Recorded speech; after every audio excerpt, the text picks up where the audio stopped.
நாம் இஸ்ரவேலர், நாமும் பலனுள்ளதாக இருக்க வேண்டும், இயேசுவின் அழகை தரித்துள்ளாக இருக்க வேண்டும் என்பதுதான் தேவசித்தம்.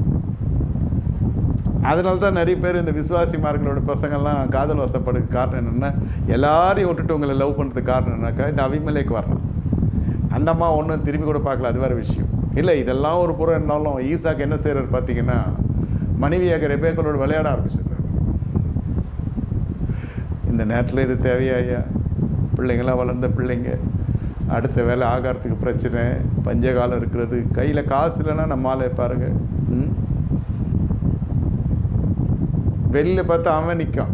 யார் எப்போ உள்ளே பூர்வானோ தெரியாது. நித்தியகண்ணம் பூர்ணம் அதெல்லாம் ஈசாக்கெல்லாம் கவலைப்பட்டல. அட போல, கர்த்தரன் மெய்ப்பராக இருக்கிறான், நான் தாழ்ச்சி அடையேன்.